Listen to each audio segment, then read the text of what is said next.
여러분 안녕하세요. 네, 여러분의 아주 일상을 좀 힐링도 하고 그 다음에 후유하게 하는 휴식의 시간 저녁의 마이마이데이입니다.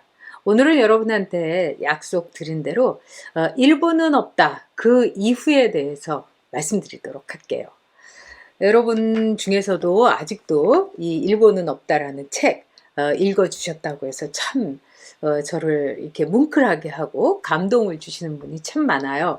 이 책은요, 제가 1993년 10월에 낸 책입니다.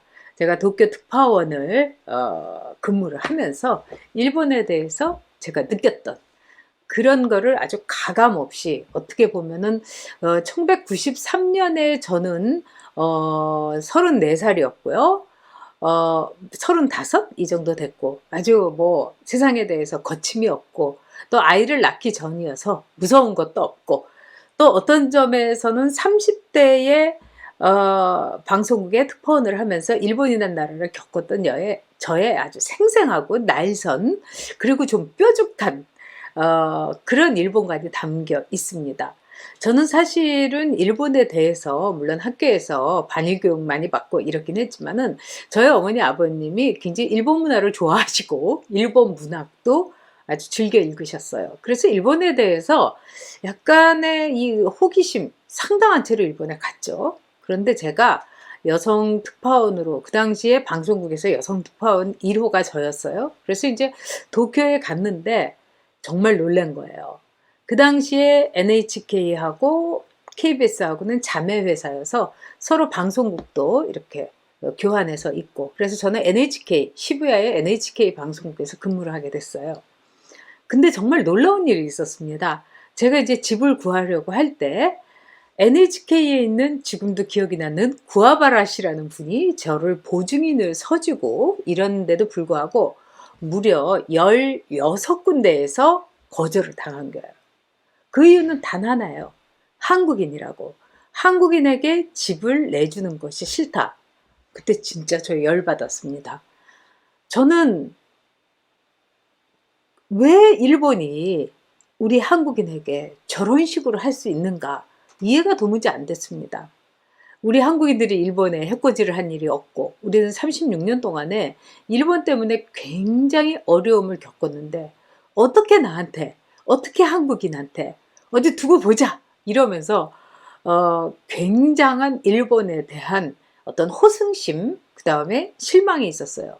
그 뒤에 일본어를 배우는 과정에서 막 굉장히 열심히 일본어 공부도 하고 일본에 대한 호기심이 있기 때문에 그냥 쫙쫙쫙쫙 일본의 그 구석구석을 막 헤집고 다녔습니다.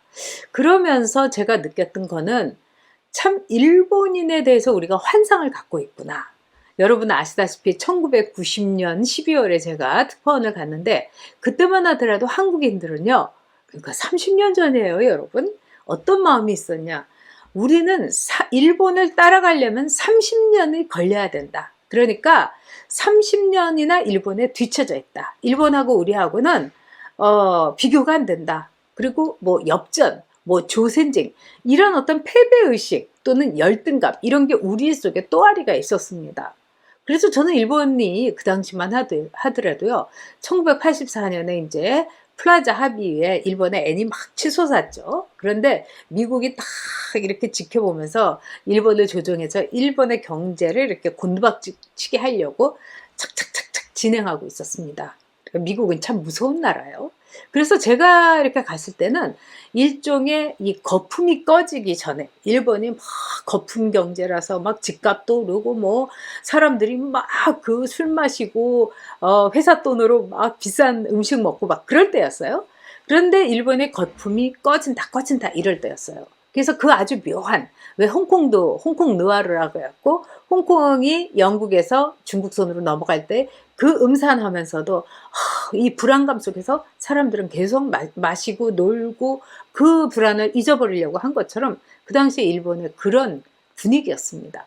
그래서 저는요 일본을 뭐 교포들도 많이 만나고 또 일본 친구들도 많이 적극적으로 제가 굉장히 이 일본에 대한 호기심 그래서 막 적극적으로 일본 사회를 알고 싶었어요. 그래서 취재도 아주 맹렬하게 했고요. 그래서 저의 그 도쿄 특파원 시절은 피와 땀과 눈물의 시절이었다.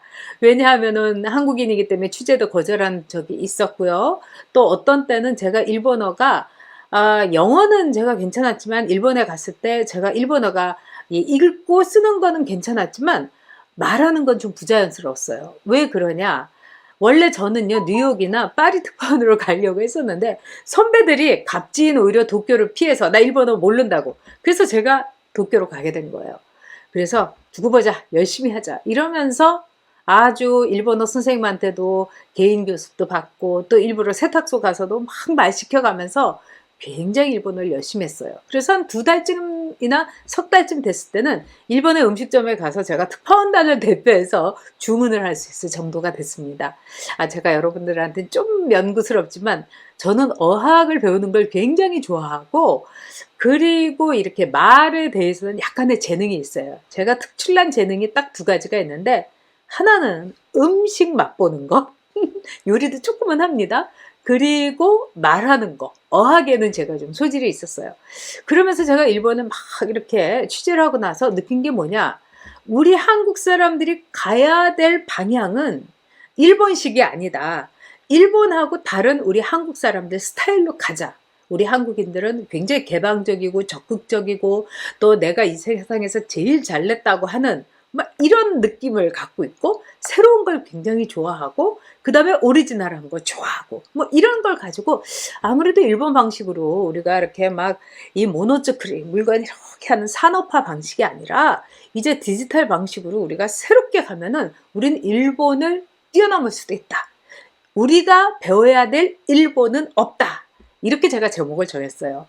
그런데 이제 제가 책을 쓰니까 출판사에서 너무 길다. 그래서 우리가 배워야 될을 딱 떼어버리고 그냥 일본은 없다라고 됐습니다.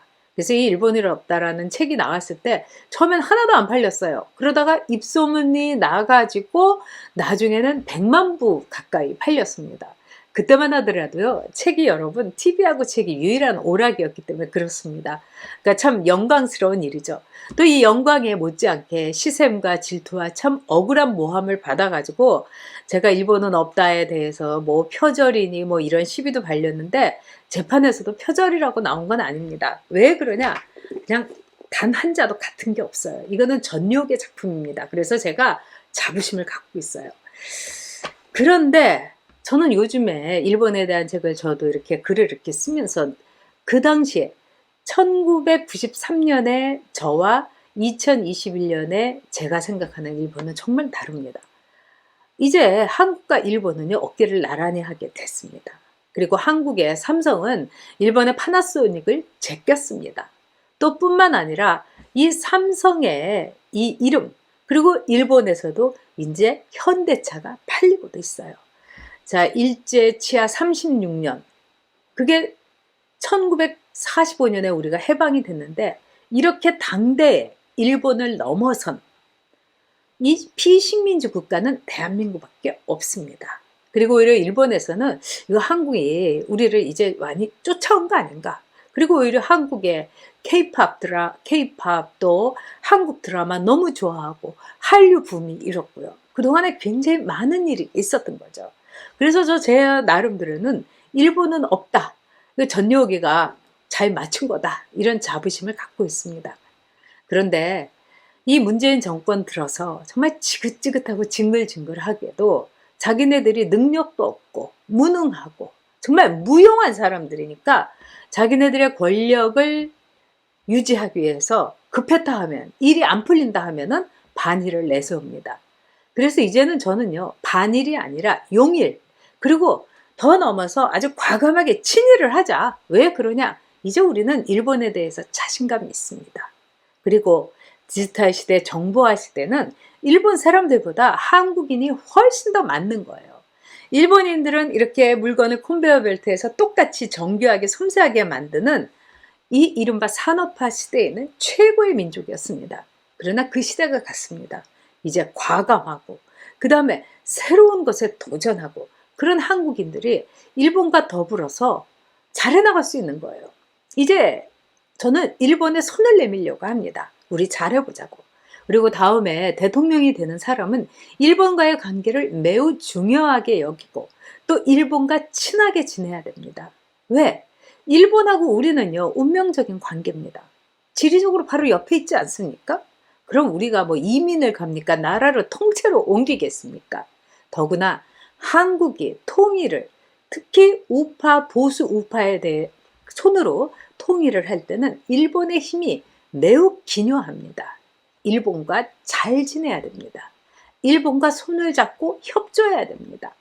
한미일 삼각 동맹 체제로 정말 정반합의 새로운 21세기, 새로운 22세기를 써야 됩니다.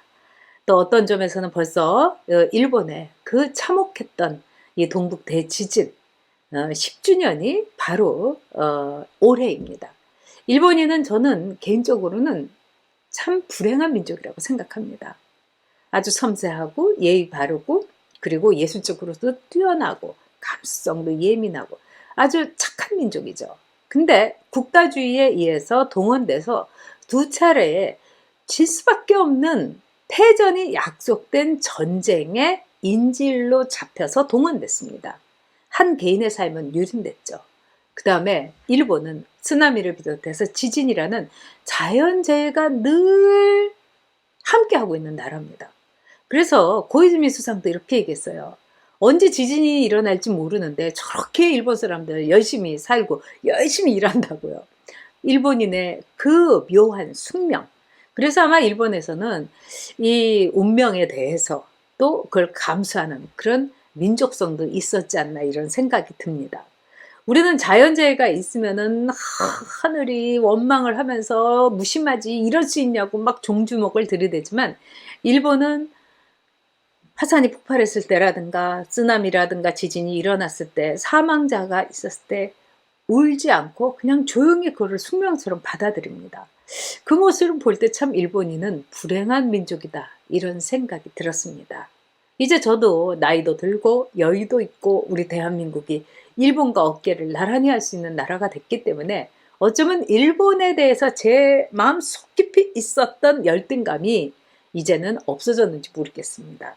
문재인 정권의 열등감 폭발, 열폭에 우리 휘둘리지 말고 새로운 신한일 시대를 이뤄가자고요.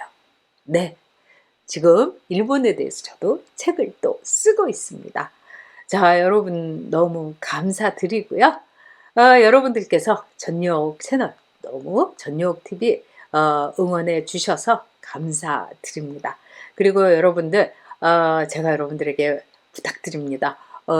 전역TV 여옥대첩에 여러분 멤버가 되어주세요. 네, 여러분이 이렇게 멤버가 되어주시니까 더 열심히 또 그 성원에 반드시 보답하도록 하겠습니다. 전역TV의 멤버십 후원 여러분 부탁드립니다. 네, 여러분 내일 전역TV는 1년 365일 끊임없이 아주 성실하게 그 다음에 어김없이 오전 11시에 여러분 뵙도록 하겠습니다. 여러분 감사합니다.